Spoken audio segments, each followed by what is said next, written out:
I was born a slave, Frederick Augustus Bailey, in Tuckahoe, Maryland. The year was 1817 or 1818. You see, it was not common practice for a slave to know exactly when he was born, and that is something which has always been a source of embarrassment to me. I was taken from my mother as an infant and given to my grandmother, and only saw my mother perhaps 3 or 4 times during my early childhood. She would walk the distance of 12 miles from a nearby plantation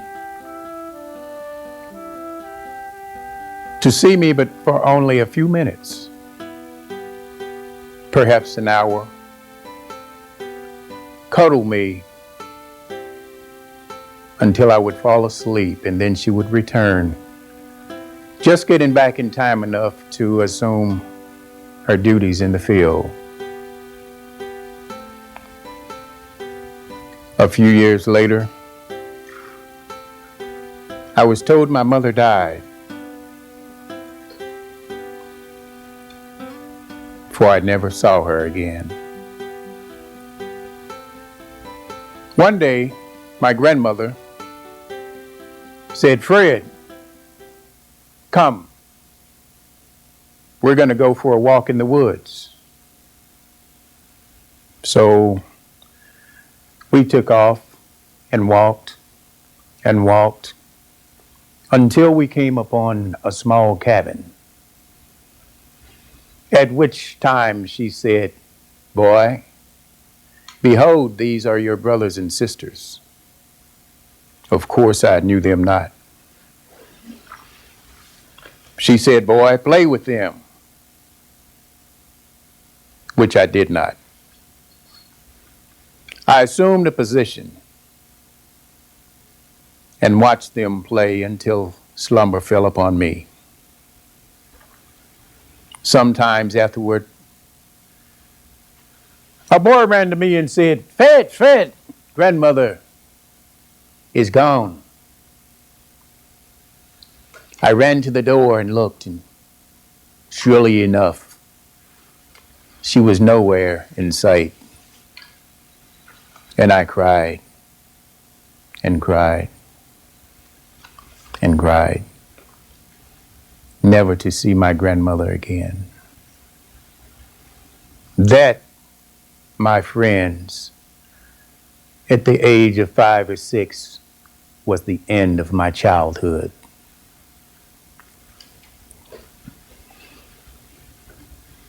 From time afterwards, I walked about the plantation, and I worked increasingly more every day. I was witness to the horrific deeds of slavery. I saw women beaten without mercy. I saw men beaten without mercy.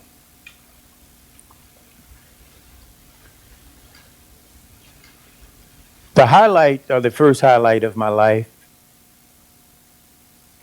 I met and came to know my master's wife.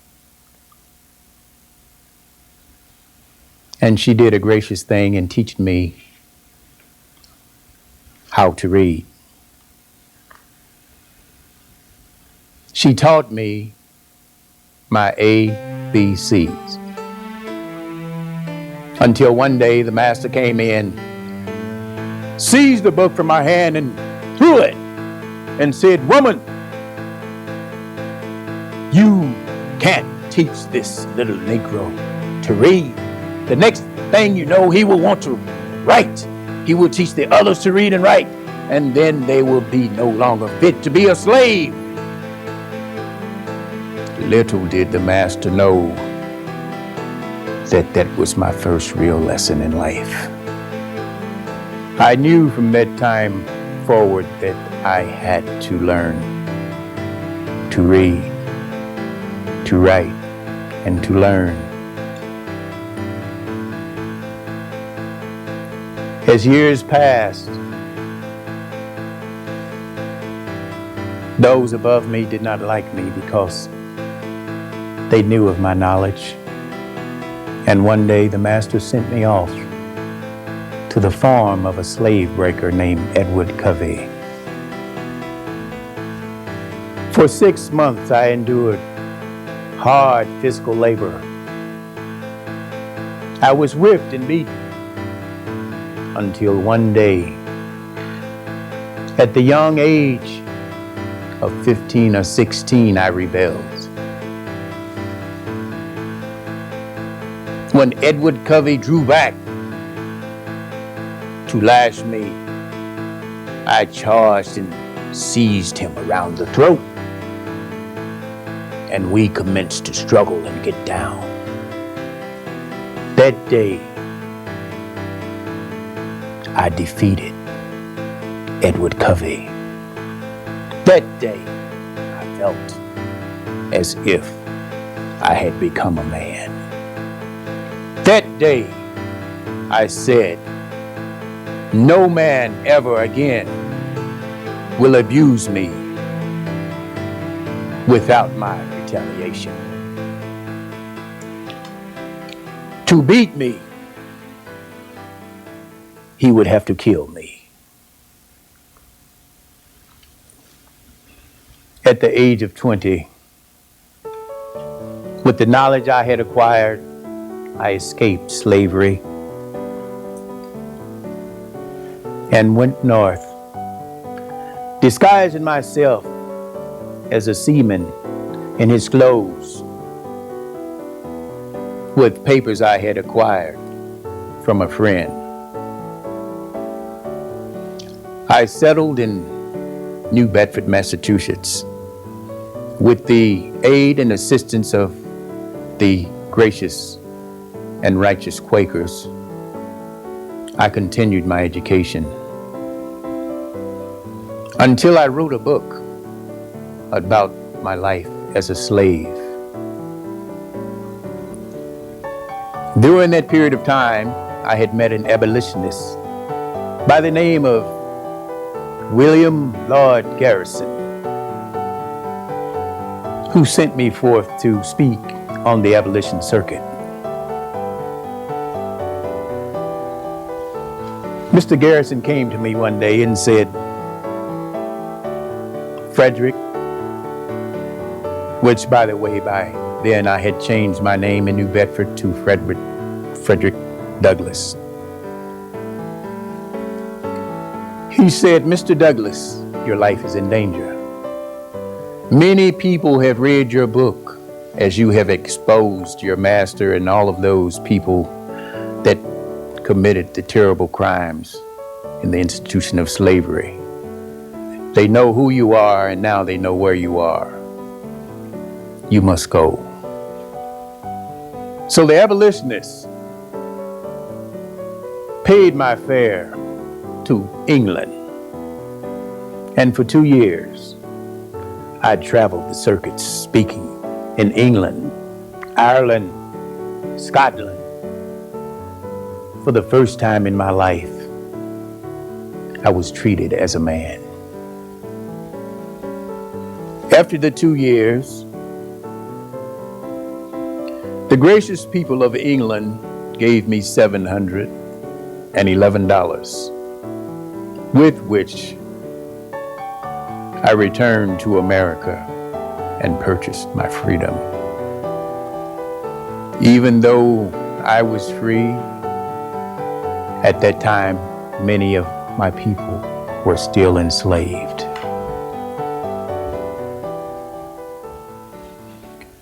When I asked our leaders to end the brutal, immoral, and ungodly institution of slavery, my pleas fell upon deaf ears. When They spoke of the Negro problem. I said, there is no Negro problem. The problem is your unwillingness to live up to your own constitution. When they said their answer to the problem was colonization, ship them away back to Africa, to Central America, to South America, I said no, because we are here and we are here to stay. And when the first cannon shattered the walls of Fort Sumter, I predicted then and there inaugurated that the war entirely would not be fought by white men alone. A war designed and carried out and brazenly given to the effort for the perpetual enslavement of black men, logically and loudly called out for black men to suppress it. I asked the generals, asked for men. Men, we need more men. I asked, why would you fight this battle? Why would you fight the rebels with one hand tied behind your back? Your strong black hand. For once, let the black man get upon his person the brass letters U.S. Let him get an eagle on his button, a musket on his shoulder, and bullets in his pocket. And there is no power on earth that can deny that he has earned the right to citizenship in the United States of America. I am beginning to question those that profess freedom and yet deprecate agitation. People who want crops without plowing up the fields. People who want rain without thunder and lightning. People who want the ocean without the mighty roar of its many waters. It might be a moral struggle. It might be a physical struggle, but it must be a struggle. Power concedes to nothing without a demand.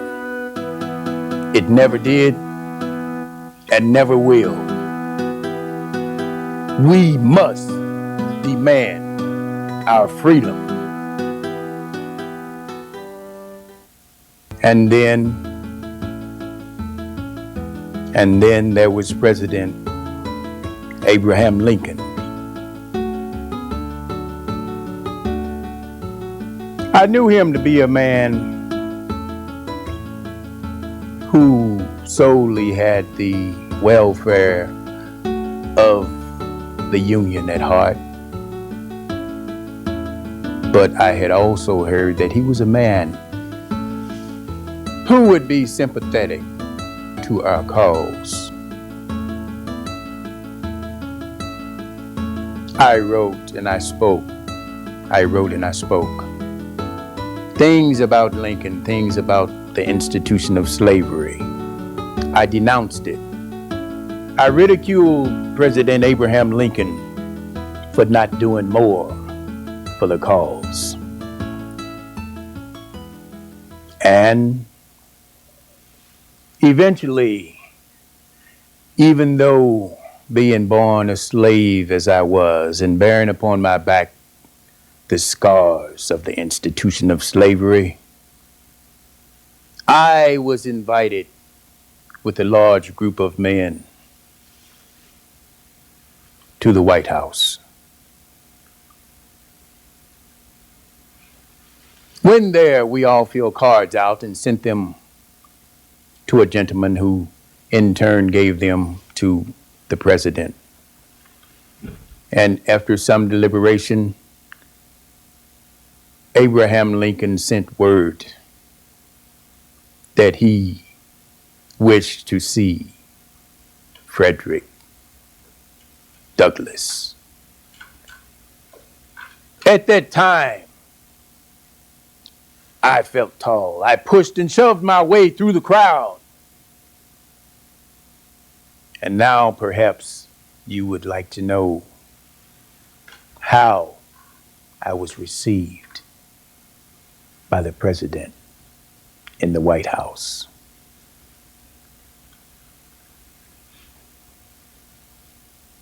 As I walked in and saw Abraham Lincoln sitting there, as I had envisioned, and as they told me he would be, with one foot in one side of the room and the other foot in the other side of the room, he stood, and as he rose and towered above me,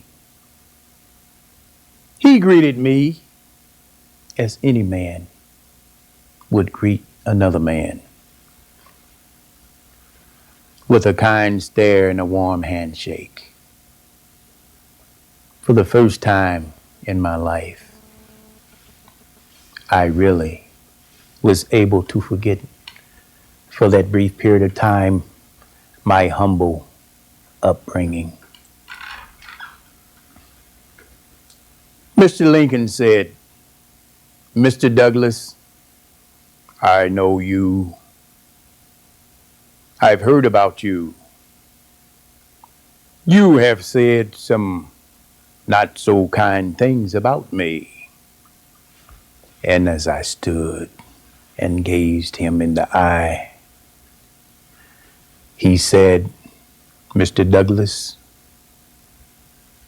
I've heard that you have said I am slow. And I also have heard that you say that I vacillate. I change my opinion and decision. Well, Mr. Douglass, sir, I am slow. But rarely ever do I change my mind when I have come upon a decision." Our meeting went for some time. My opinion probably was increased, and the value of Mr. Lincoln to our cause was one which I felt would be of great importance. And then Mr. Lincoln signed the Emancipation Proclamation, opening the doors for our men to join the Union forces. I bellowed, "The trumpet has sounded. Black men to arms. This is our golden opportunity." And then they came. 200,000 brave black men came. They came through the woods, through the fields, over the hills and over the mountains. They came because they were tired of being drug away from their families, because they were tired of their children being sold on the auction block, because they were tired of their women being abused against their will. And they fought bravely and courageously.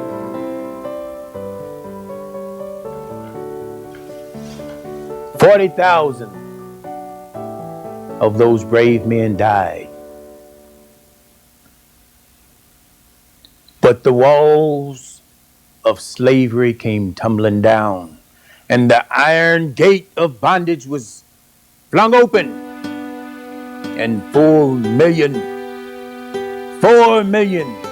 black men, women, and children walked out of that gate forever free.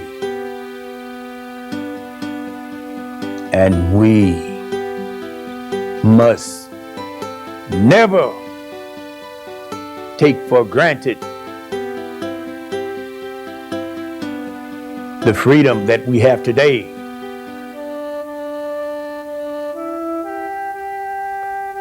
And we must never, ever forget the price that was paid for that freedom.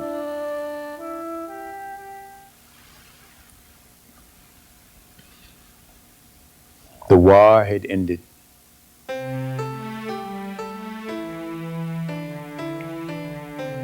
My friend, Abraham Lincoln, was now but a mere shadow.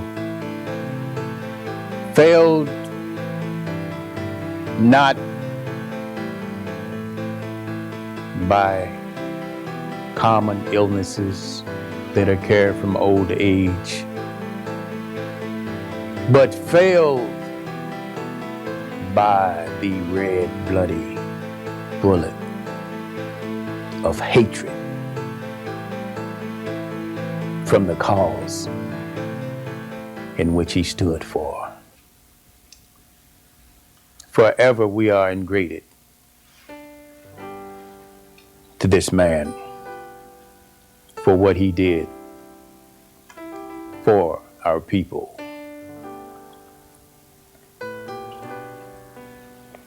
I spent the rest of my life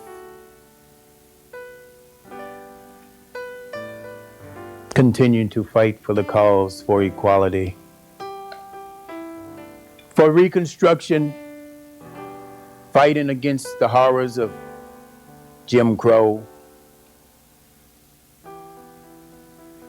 lynchings, murders continued, fighting for the cause of women's rights and suffrage. And I pray that the fight will go on until the battle at end is won. I leave you with this thought.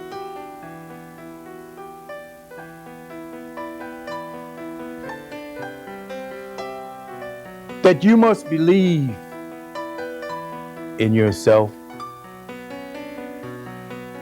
Take advantage of every opportunity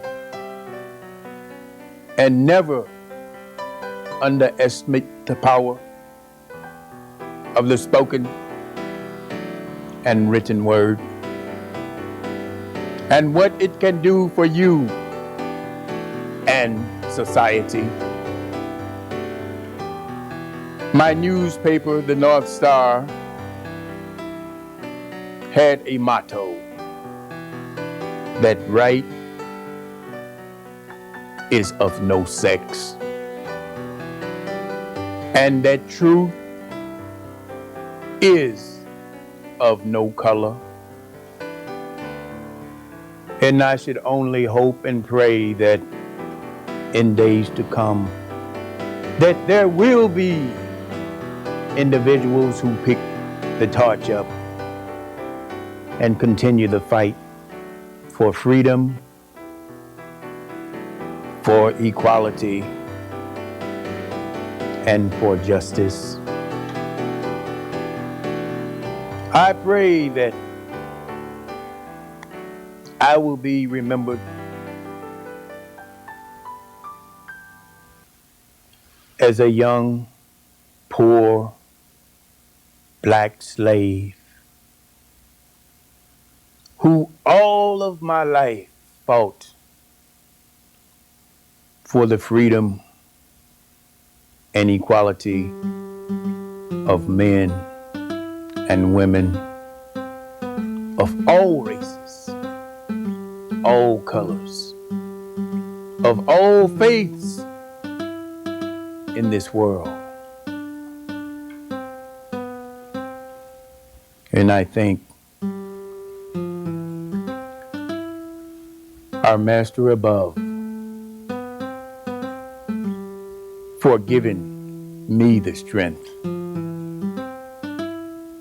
For it was not Frederick Douglass alone. For it was not my good friend Abraham Lincoln who died for the cause. For it was not solely the brave black soldiers and their refugee families that suffered and struggled throughout our nation's darkest history. But it was by the grace of the Almighty Power that saw us through the darkest hours of our nation's history. Thank you.